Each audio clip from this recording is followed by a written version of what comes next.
Welcome in everyone. I just wanted to do a video today to explain a little bit about how guild bosses work. It's a question that I see quite often. I've seen it a lot over the years. The game is not very clear about how guild bosses work, so I just wanted to go make a quick video for you and go over a lot of the mechanics that you might not know. So there are a lot of mechanics going on. There's a lot of stuff going on with guild bosses, and yeah, it's quite complex. But once you do know about these mechanics, it becomes a lot easier to understand.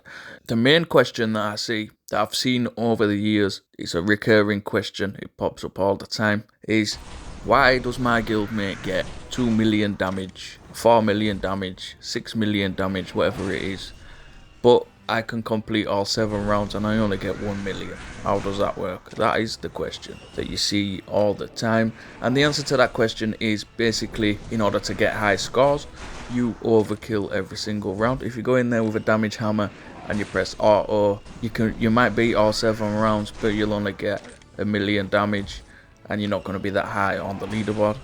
So what they're doing, what your guildmates are doing, is they are using rage every round, or at least in most of the rounds, and they're overkilling the boss because all the overkill damage, it carries over, it stacks. It'll only say something like 30,000 on the screen or something, whatever HP it has left for that round, but all the damage counts. So that is how they are getting ridiculous scores, and that's the answer to that question. But then as well, with the mechanics for the guild bosses, it's not straightforward. So there's a lot of new players in the game, and I advise to use the Alchemist class because it's the best in the game for PvE stuff. I don't think that's going to change in the future. I think it's going to stay the best one to use, the most safe one to use, and to carry you through the rift.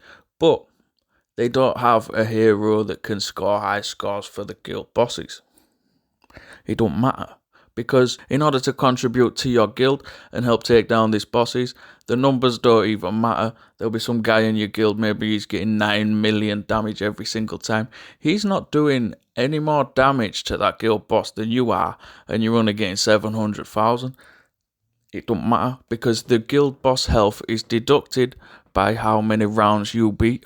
So even if you are a very new player and we go into the hypothetical, you can only beat 4 rounds every time you fight the boss. If you spend 3 hams or 3 meat and beat 4 rounds every time, that is 12 rounds beaten, and your guildmate who's got 9 million might have only beaten 7 rounds. The guild boss health is deducted by how many rounds you beat.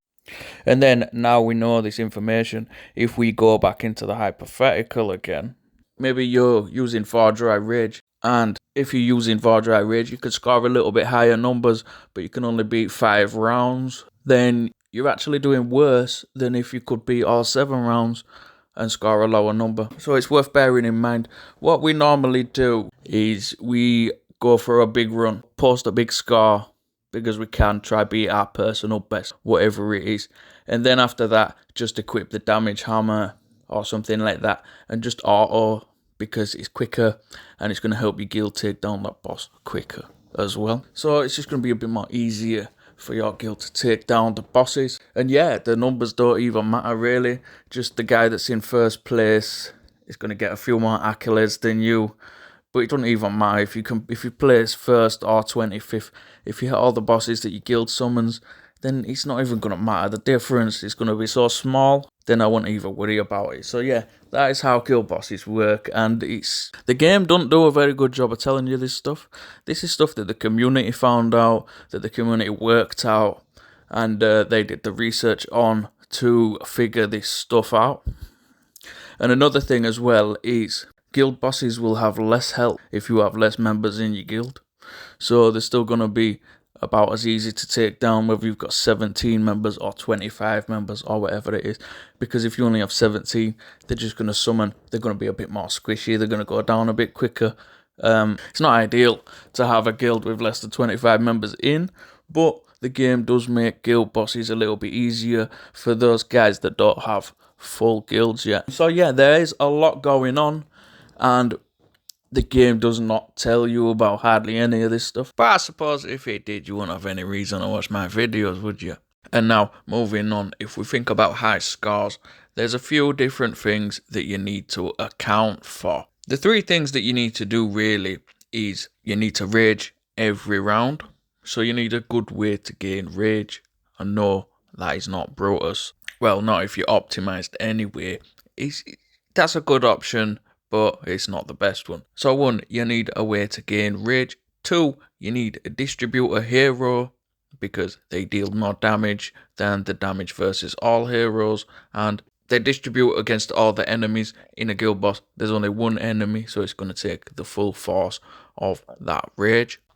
And 3, you need expose. It's kind of optional, but that is an extra 35% on all the rage damage, which when you adding that onto charms, that's a lot. It's going to be a lot. It's going to make a huge difference. Now, if we're talking about a guild boss like Avatar of Ocean, I don't know if that's how you say it, but that's how I said it, then the distributor heroes for Strong versus Golem are Wei Feng and Balendu.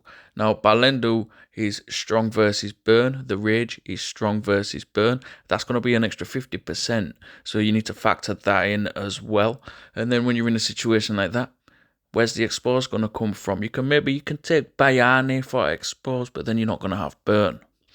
So the most efficient way to set up for guild bosses is to have expose on the weapon. Alright, so we need rage gain, we need expose, and we need hero charms, but that's on the side. That's not directly. That's going to be to do with general progress as well. If you're following the build guide that I made, you're already going to have a decent amount of hero power. And you're going to be able to swap in for side builds as well, so that you can cover more classes. It's going to open up more heroes for more guild bosses, so that you're scoring higher against more of the bosses that your guild summons. So, on the weapon, the best way to gain rage in the game is the Maverick Gauntlet. So on the weapon, I've got 2 weapons set up. I've got a low level one, and I've got the level 60 Mythic Axe. The reason is a lot of people use the Mythic Axe for poison, but in my opinion, it's a waste of a 5-slot weapon, because you only need 4 slots to get to 100% poison chance on chain. And that's going to help apply poison for if you're doing a poison build for the arena. But that's a whole nother story. I've done a different video about the arena where I showed you the poison build with a unique weapon with 100% poison chain. But I'm digressing. So, the guild boss weapon, it needs focus for the Maverick Gauntlet. That's going to give you rage. And it needs expose. So the low level weapon is unique. It's got 4 slots. So I've got 2 slots for expose, and I've got 2 slots for focus.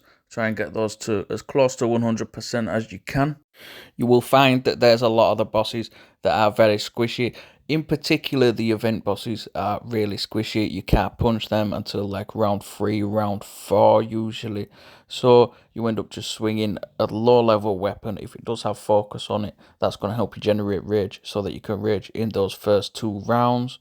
And or you can use potions as well, but then even in the later rounds, they tend to be squishy. So a low level weapon really helps for those bosses. And then on the Mythic Axe, it is level 60. It's built with the Hydra in mind. You see, the Hydra has got 2 forms.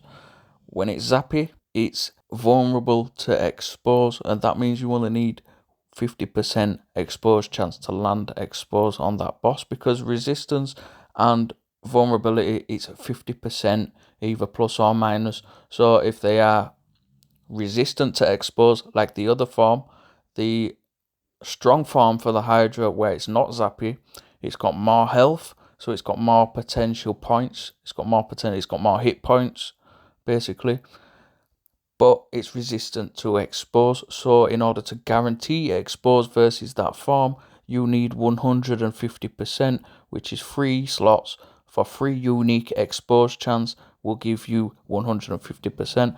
That is why my Mythic Axe is built the way it's built. So I've got the 150%, I can guarantee expose versus the Hydra in its strongest form, and I can guarantee focus as well, because I've got 6 unique focus charms. I've got 2 on the Rift weapon, which is the buff sword, I've got 2 on the low level boss weapon, and I've got 2 on the mythic axe, which for me is my high level boss weapon for the Hydra and the Chimera.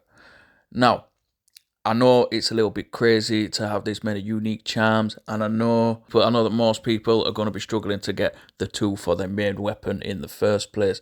But as I said in the first half of the video, scoring high on guild bosses, it don't really matter. It's extra, and it's just something you can do to show your guild mates and the community as well what you can do and compare who's got the highest score. If you're not registered for the Knighthood Bot power level system, I would recommend you go on there and check that out so you can see leaderboards for all the guild bosses of the people who've registered and input their score into there. And on my Discord server as well, I've written a guide for how you can register on the power level system, so check that out as well. I'll leave a link in the description for my Discord and the Knighthood Discord, the main Knighthood Discord as well. The bot is on both of those servers. But yeah, it's nice to be able to show the community what you can do and compare the scores and see who's got the highest score as well for each boss.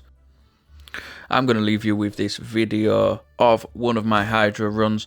This was my latest personal best, and I just happened to be recording it because I had this video in mind.